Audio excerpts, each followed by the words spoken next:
Let's say it takes maybe the trading itch out of Sam Hinkie's hands a little bit. I mean, if you talk to people and just say, and this is what I wrote a couple weeks ago.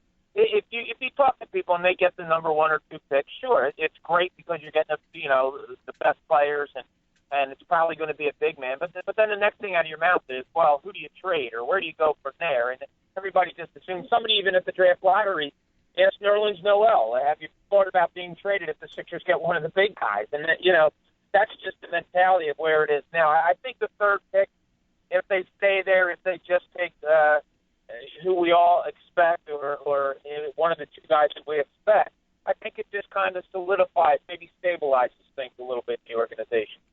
At this point, a lot of people, Bob, just think D'Angelo Russell. 3rd pick, he's the guy, point guard, they like him best. Do you get that same feeling, or is that too obvious? That's what you hear. I've talked to some people that the Sixers have to do their homework now, too. To say that they definitely want D'Angelo Russell, that's way out of bounds because I know for a fact that they're still talking to people about Russell, about Mudiay, about other players. They're not rock solid set on anybody for sure, and not knowing how this plays out. So I think fandom, and I kind of wrote it. D'Angelo Russell might be the guy. If you get number 3 and the 2 big guys are going, does it come down to he and Mudiay? And you're excited to have a shooting guard, which they didn't see in Michael Carter-Williams, and a guy that can score and is an above-average passer. Maybe it is a good fit. Maybe it doesn't need to be overthought, but we'll see what happens within the next month. You just never know with this group. Bob, I think those 2 guys are interesting because you mentioned Michael Carter-Williams, and the premise was, well, he wasn't a great shooter. Well, then you got Mudiay, who's not a great shooter, but probably a better defensive player. Then you got Russell, who's probably a better shooter, but the knock on him, not a great athlete, maybe not a great defensive player. Which type of player would Brett Brown like more, the better defender or the better shooter? Yeah, it's funny. Just in talking to Brett this year, I point blank asked him at one time. I think the 2 of us were alone. I said, "What's easier, teaching somebody to play offense or somebody to play defense?" He said, "Oh, defense, no question about it. You can get a guy, you can teach a guy how to play defense. You have to get them to want to, and then these guys are good enough that they can do it." So I would think that if there's a flaw in anybody, and it's defensive more than offensive, that would be okay with him. This team's dead last in offense. They need scoring. They need shooters, especially with Nerlens, Noel, and Joel Embiid, clogging up the middle. They need some shooters to create some space on the floor. So, that being said, it would point to Russell, but who knows? Mudiay is the great unknown. I mean, I've watched a lot of tape of him, but a lot of the tape is highlights. It's not just game tape.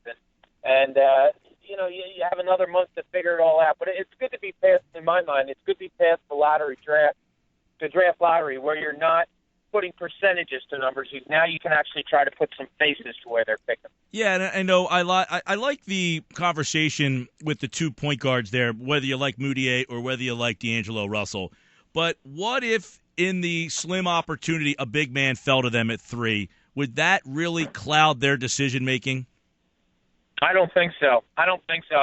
Brett Brown, I've said that to him before. I said, what do you do? I mean, what do you do if your 2 big guys are good at playing with each other, and then the best available is another big guy? He said, you get the best player. He said, you get the best player, and you make it work. He said, whether that's up to me to make it work on the floor or some other way, and I think his meaning was Sam Hinkie and group to make it work another way. That's what he's looking to do. So they're in a position, they just have to pick the best player. If at number 3 that best player is D'Angelo Russell and it fills a need, well then, maybe you're killing 2 birds with 1 stone. How much input, Bob, in your opinion, does Brett Brown get in those conversations? That's a good question, Mike. That really is. I don't think Sam Hinkie does things without telling Brett. I think maybe he'll consult with him, or maybe he'll make a decision and go to Brett and say, "This is really why I'm thinking this."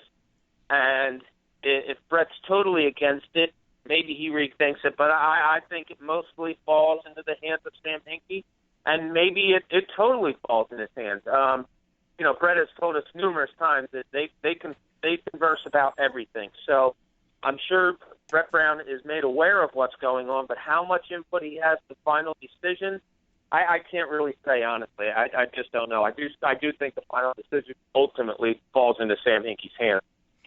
Bob Cooney's with us from the Philadelphia Daily News. The Sixers with the 3rd overall pick, and they obviously didn't get any of those other picks for this year, Bob, but how much of those can be used as ammunition for this year? Do you see any of those picks being in play to do something in this year's draft, or do you think they still want to hold on to those assets for next year? You could. I mean, you could use them, absolutely. Here's the Sixers MO. A team needs to unload a contract, and Sixers have plenty of money, and they still do.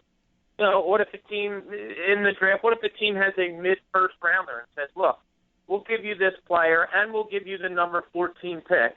You give us something back. Nothing major, something back, but we need to unload a salary. We'd like to dump it on you. Would you, be willing to do that?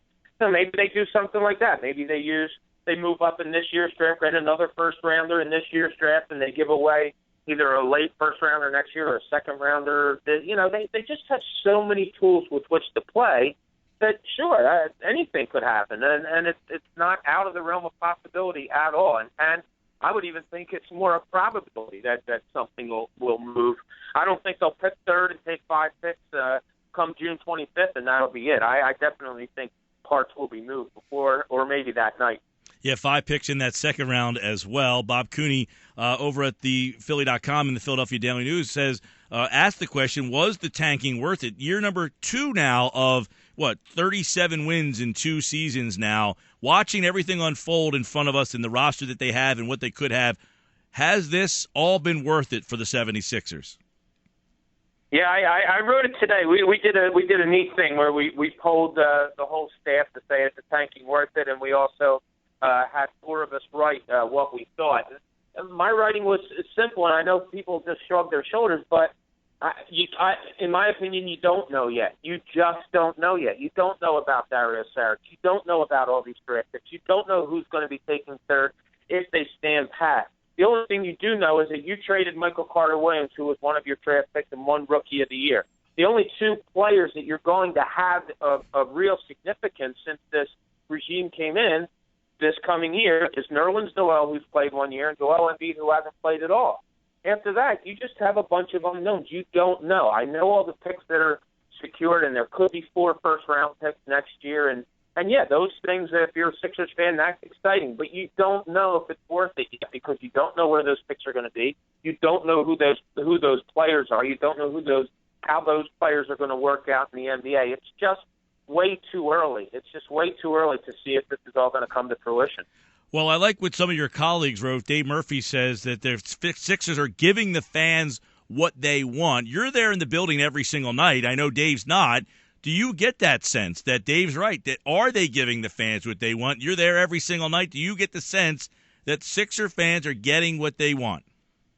I think for the most part they're on board, and I think I've said this to you before, Mike. It shocks me, and having grown up in this area all my life and been a firsthand looker at Philadelphia fans, patience isn't a virtue that they possess very often, and I say that in a likable way. I think Philadelphia fans are the best in the country and most knowledgeable. I think they're just terrific, and it just has shocked me, all the emails, the tweets, and everything that I get, that people, for the majority, and I'll still say it's 80-20, majority are with Sam Hinkie and what he's doing, and they're patient with it, and they understand that this process is going to take a while, and they thoroughly believe that this is what the team had to do in order to become prominent again. So they're on board more than not, that's for sure. Bob, do you think that's because the Sixers were upfront and honest, basically saying, look, together we'll build, we're going to stink, we're telling you that, whereas the Phillies, they tried to keep hanging on, and now they stink, and the Philly fans have had it, and the Phillies are saying, hey, we'll be good in a couple of years, we're telling you now. Well, you had a chance to tell us you stunk before, we knew you did, you didn't want to admit it, but the Sixers said, look, we're going to be bad, we're admitting it, come with us. Big part of it, Mike. That's a great point. A real big part of it, I think. When is honesty not a good thing? Sure, you can kill somebody for not telling you something, and you have every right to do it. The Sixers have been upfront and honest. I mean, one of the first things Brett Brown said publicly when he was hired was, we're going to take our hits, and I know we're going to take our hits, and it's going to be rough. And, whether they want it, sometimes Brett Brown is a little too honest, and the PR staff has to reel him in a little bit. Sam Hinkie doesn't talk all that much, but when he does, there is a good amount of honesty there in saying, we know that this is a process that's going to take time. So, yeah, I think the honesty has helped bring the fans on board with this slow but process that fans believe in. Well, it's been slow because we've already seen 2 years. Is the speed picking up at all, or is it going to remain at the speed limit right now? Yeah, also, remains to be seen. If in my opinion, if they stand pat at number 3, they take D'Angelo Russell, they plug him in and Nerlens, Noel, and Joel Embiid, and they try to fit them into 4 and 5. And, you sprinkle some peripheral pieces, maybe new pieces, Robert Covington, whatever. If you just start to build some kind of an engine where it's almost getting to run, sure, I think progression is there. If you dangle, if you start trading, if you do the future things once again, then no, the process is no closer, and it might even move further down the line. That was the point of my story last week, was that, if you stand pat, if you get number 3 and you take a guard, and now you have 3 cornerstone pieces and you're looking to make it work, maybe things are a little further ahead, and the fans that are tired of the slowness of this will be a little bit happier. Bob Cooney's with us. He covers the Sixers for the Philadelphia Daily News. Now, your Daily News staff poll asked the question, was the Sixers tanking worth it? And the consensus was no. And I'm a little surprised. And I talked about this the other day on my show saying, look, the last 2 years, you won 37 games. Great. If you were trying, quote unquote, to go for it, they might have won 37 games a year, but where would that have really have gotten it? Would this team have been in any better shape if they had not employed this system that they've done the last 2 years? In your opinion, do you think they were going on the right path with what they had before? No, I understand. I used the phrase mired in mediocrity for so many years. Sure. The one unknown that did happen was the Eastern Conference getting so bad. And when that happened, I talked to GMs around the league. They're like, look at that Sixers team that went to Game 7 with the Celtics a few years ago in the Eastern Conference semifinals. You keep the mix of that team pretty much together, they may have been a 3 seed in the Eastern Conference this year. That's how far off the Eastern Conference has fallen. That being said, you have to look into all the money that would have had been spent and this, that, and the other. But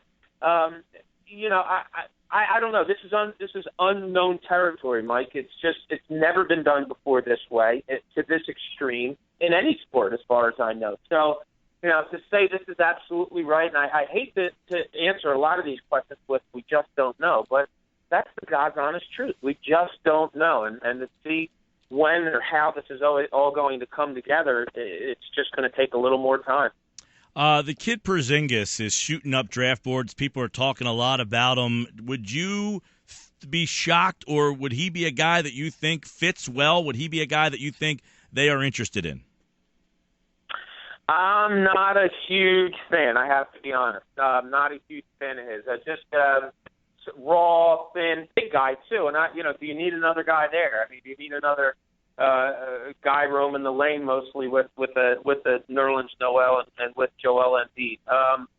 I think he's going to fall a little bit later. Should they get another pick? If they draft 3 and like I said, they do something else where they're getting a 12, 13, 14 pick, and he's still around, sure, maybe that's something you look at. But there's just such projects out there. And, the thing that just irritates me the most is whether it's fans or whether it's colleagues, whatever, you can't talk definitively about drafting. You just can't. You can't say Jahlil Okafor is better than Karl Anthony Towns, vice versa. You can't say this guy's going to be a great pro and this guy isn't, because there's people that get paid millions and millions of dollars to evaluate this talent, and they get it wrong every single year. And I'm not saying that in a derogatory way, but that's just the way it is. It's impossible. It's impossible to definitively say now, before a guy steps foot in the NBA, how he's going to translate. That's a good point, and I'll ask you this because, yes, we don't know how he's going to translate, but you get this. Do you get the sense that they truly believe that Joel Embiid is? This whole thing is predicated on finding a star, a superstar. Do they firmly believe that he is that star? I 100% believe that. I 100% believe they think he is, and I believe they hope he is. I do. I think he is the cornerstone. When I was in Chicago last week, and Sam Hinkie was sitting a few spaces away from me in the gym, and then I see Brett Brown walk in with Joel Embiid.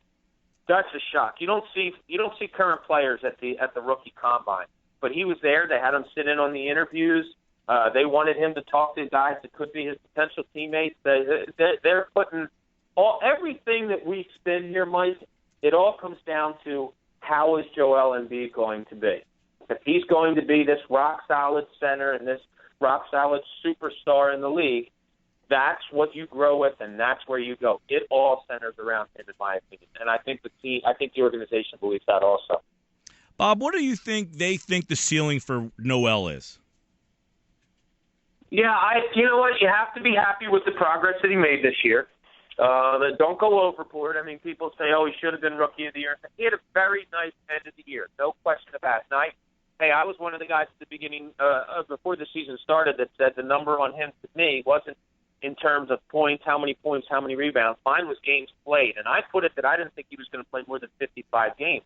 And this kid ran out 75 times and played for the team, started 71 games, a lot of times with nicks and bruises. I was thoroughly impressed with that. And then his game, it progressed throughout the year. And it's going to be very interesting to see how he's going to be able to team with Joel Embiid, because when they moved him to the floor in the last, I would say, 10, 15 games of the season, when they moved him to the to the power forward spot where he's going to be when Embiid plays, numbers dipped a little. Rebounds went down because now you're away from the basket, you're covering a wingman.